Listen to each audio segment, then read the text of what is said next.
Línea reporta que hubo un crecimiento del 2.14 de enero del 2024 hasta septiembre, esto a comparación de un año anterior. Vamos a analizar este tema, le vamos a dar la bienvenida a Gonzalo Chávez, él es economista y por supuesto queremos analizar este tema. ¿Cómo está? Muy buenos días, qué gusto que nos acompañe. Muy buenos días, muchísimas gracias por el contacto, un saludo cordial a toda su audiencia. Y evidentemente salió después de mucho retraso la tasa de crecimiento del Producto Interno Bruto, que es básicamente una medida que te explica cuántas riquezas has generado en un año. Y el resultado que tenemos hasta septiembre del 2024 es de 2.1% acumulado. Solo en el trimestre, en el tercer trimestre, de julio a septiembre, el crecimiento fue tan solo de 1.3%, se achicó, se desaceleró. Eso significa que la economía boliviana está en un proceso de achicamiento de su economía por la crisis que estamos viviendo. No nos olvidemos también que este dato, el gobierno había dicho el año pasado, 2024, que llegaría a la cifra de 3.7%. Por lo tanto, estamos muy por debajo de lo que el gobierno había previsto de crecimiento económico y esa es una prueba también, por supuesto, de la precariedad en que se encuentra la economía boliviana. Quisiéramos saber rápidamente también cuánto va a ser el crecimiento hasta fin del 2024 y tener una mejor idea de cómo cerramos esto.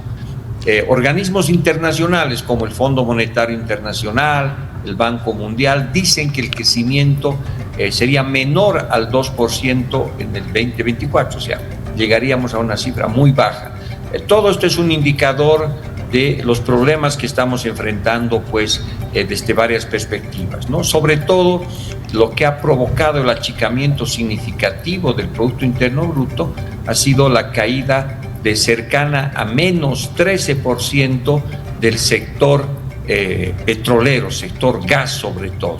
Y, por supuesto, un crecimiento muy pequeño en manufactura, en construcción, en minería, ¿no? Entonces, eso en gran medida demuestra que la economía boliviana, ya desde el 2014 viene decreciendo, o sea, creciendo cada vez menos, excepto por el tema de la pandemia el año 2021. Pero desde el 2014, que cuando alcanzamos un crecimiento cercano al 7%, el crecimiento del Producto Interno Bruto, la riqueza generada en un año, ha ido siendo cada vez menor en la economía boliviana, ¿no? Gonzalo, ¿cómo debería tomarse estas cifras, por ejemplo, el gobierno, ¿no? Usted da un dato muy importante que dice, esto viene ya con problemas desde el 2014, que se están viendo estas cifras, sin contar, usted no está contando, por ejemplo, el año de la pandemia, que bueno, sabemos que ha habido y ha sido una situación a nivel mundial. Sin embargo, cuando uno habla con personas que están en este momento en el poder, lo primero que hacen es pasar la culpa o la responsabilidad o la situación al año 2020 donde se vivió la pandemia. ¿Esto puede ser posible o no puede ser posible? Bueno, no hay la menor duda que tuvo un efecto, ¿no es cierto?, sobre el crecimiento. Esto tuvo el efecto en todas las economías en el mundo.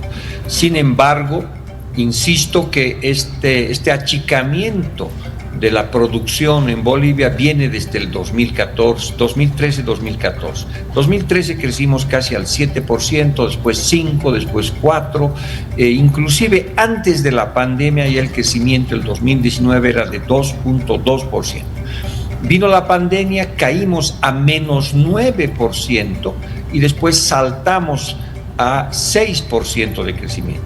Esos 2 años, el 2020 y el 21, son años anómalos por la crisis internacional que vivíamos. Sin embargo, la tendencia de largo plazo de la economía boliviana es a achicarse, porque después en el 22, 23, el crecimiento ha sido mucho más bajo, ¿no? Entonces, esto viene de lejos y está asociado a que el gobierno ha perdido uno de sus motores más importantes de crecimiento, que era el sector gas natural. Solo para poner unos datos, en el año 2014 Bolivia exportaba $6.600 millones de gas El año pasado, 2024, no pasamos de 1.800 millones de dólares. Entonces, una caída muy significativa.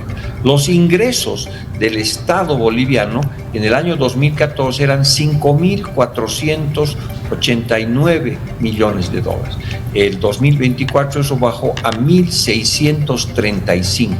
Eso significa que el gobierno se quedó sin oxígeno financiero, por ejemplo, para incrementar la inversión pública, que es uno de los ejes que te hace crecer en los últimos años. En los últimos 3 años, el gobierno ha ofrecido inversiones públicas que han estado entre 4.000 y 5.000 millones de dólares. Como no tiene dinero, la ejecución de esa inversión pública que comanda el crecimiento ha sido menos de la mitad, o sea, 2.000, 1.800 millones de dólares. Y eso pues ha generado esta desaceleración, yo diría que estructural, del crecimiento económico boliviano, que es muy pequeña, ¿no?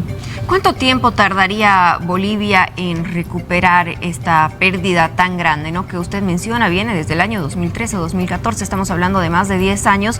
Sin embargo, para recuperarse de una situación así, ¿se puede lograr? Hay políticos, por ejemplo, o futuros personas que se están incluso postulando a la presidencia, dicen, lo puedo solucionar en 100 días. ¿Es posible esto? No, mira, si vamos a una analogía médica, tú lo que primero tienes que hacer es estabilizar la economía. La economía está con una inflación en alta. La inflación de enero del 2024 a enero del 2025 ha sido superior al 12%. La inflación de alimentos, 19.5% también de enero a enero del año pasado. Entonces, tienes desajustes fiscales, tienes escasez de dólares significativa, tienes problemas, como estamos viendo ahora otra vez, con la provisión de diésel sobre todo. Entonces, lo que tú puedes hacer en corto plazo es estabilizar al paciente, es decir, colocar a la economía boliviana en la sala de terapia intensiva, nivelarle un poquito sus grandes problemas que está teniendo, y obviamente eso es un primer momento, pero recuperar el crecimiento, digamos, a 4 o 5%, va a tomar tiempo. No se resuelve eso en 100 días, no se resuelve eso en 6 meses. Recuperar el crecimiento puede tomar 2, 3 años, depende de cómo hagas el ajuste y a qué apuestes, ¿no es cierto? Porque claramente tú tienes un serio problema. La economía boliviana en los últimos 20 años ha crecido gracias a los recursos externos y también internos que te generó el sector gas natural. Ahora esto está muy pequeño y está decreciendo. Por lo tanto, recuperar pérdidas en el sector exportador, por ejemplo, de gas, va a tomar mucho tiempo. En el mejor de los casos, si el litio funcionara en 3, 4 años, son 1.000 millones de dólares. Faltan 5.000 millones de dólares de exportaciones. Por ejemplo, se ha hecho la planta de sustitución de importaciones que el gobierno dice el tema del Mutún, son 200 millones de dólares al año. Entonces, la recuperación de un producto más sostenible, de un PIB más elevado, va a tomar muchos años.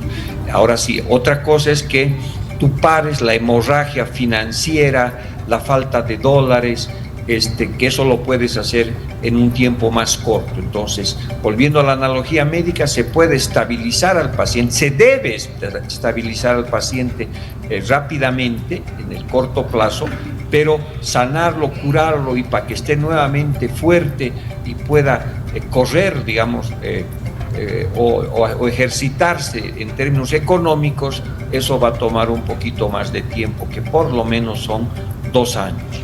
Salir de este tipo de crisis pues es por etapas, ¿no? Estabilicemos la economía y después recién comenzamos a recuperar el crecimiento, ¿no? Qué preocupante, Gonzalo, el panorama que nos pone sobre la mesa esta mañana, porque por lo que llego a entender, y el término que usted utilizó, es que Bolivia tendría que entrar primeramente a una etapa de terapia intensiva. Por lo que yo veo desde acá, ni siquiera hemos entrado a esa etapa porque nuestras autoridades no están viendo la gravedad ni la magnitud de lo que está sucediendo, porque ellos simplemente no lo quieren reconocer hasta el momento. Eso es lo que se está viviendo. Ahora usted plantea otra situación. Estamos en un año electoral, faltan meses nada más para las elecciones. Sin embargo, hay muchas personas que están exigiendo que el presidente, por ejemplo, haga algo y dé soluciones en estos últimos meses que le quedan. Esto no va a poder ser posible, por lo que nos acaba de explicar Gonzalo.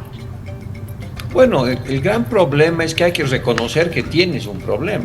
Si Sí. tú niegas que tienes un problema de inflación, de falta de dólares, o crees que eso está fuera de tu alcance porque es una conspiración del imperio, porque es una conspiración de los opinadores, de las caseritas, de los productores o de los contrabandistas, pues poco puedes hacer. Lamentablemente el gobierno está todavía en la etapa de negación de los problemas. Y cualquier persona se tiene que curar, como una economía también puede curarse. Lo primero es aceptar que estás enfermo. Una vez que estás enfermo, pues tienes que buscar los remedios que te ayuden a salir de esa crisis que tienes. Pero si no lo aceptas, si crees que todo es conspiración o que todo anda muy bien, que el modelo económico es una maravilla, etcétera, no vas a poder alcanzar los problemas. Y el gobierno está en la etapa de la negación. Y en elecciones, si el gobierno reconociera ahora y diga, sí, es un desastre lo que está pasando, pues seguramente no va a perder mucho más votos si se pone de candidato el presidente Arce. Entonces, está en la etapa de negación, lo cual es muy grave, porque el gobierno necesita tomar soluciones estructurales. Lo que está pasando en Bolivia no es de parches, no se resuelve bajando un arancel por acá o controlando un precio por acá o prohibiendo la exportación de un producto como puede ser carne, soya o aceite. Esos son parches, eso no va a solucionar absolutamente nada.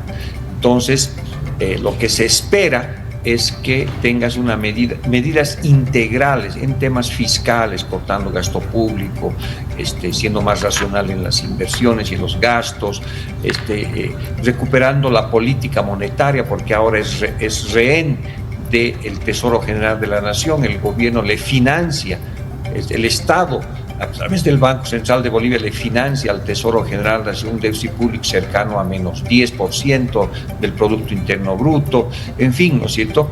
Si tú no atacas política monetaria, política fiscal, política cambiaria, si no haces aparecer los dólares vía exportaciones, no vas a poder resolver esto de manera sencilla. Necesitas políticas integrales, políticas de estabilización. Volvemos al ejemplo. Hay que llevar al paciente en terapia intensiva, y en terapia intensiva tú sabes que tienes que tomar varias medidas. No es simplemente ponerle suero o simplemente ponerle alguna inyección. Hay que hacer muchas cosas simultáneamente, y no creo que el gobierno tenga la espalda política ni la voluntad para hacer eso, y habrá que ver qué ocurre en las elecciones de agosto, y esperemos que el paciente no se nos muera en terapia intensiva, ¿no? Le agradecemos la entrevista, Gonzalo, y por analizar y aclararnos también un poco de este tema con la experiencia que usted tiene. Hasta una próxima ocasión, que tenga un excelente día. Igualmente, muy buenos días. Gracias por el contacto.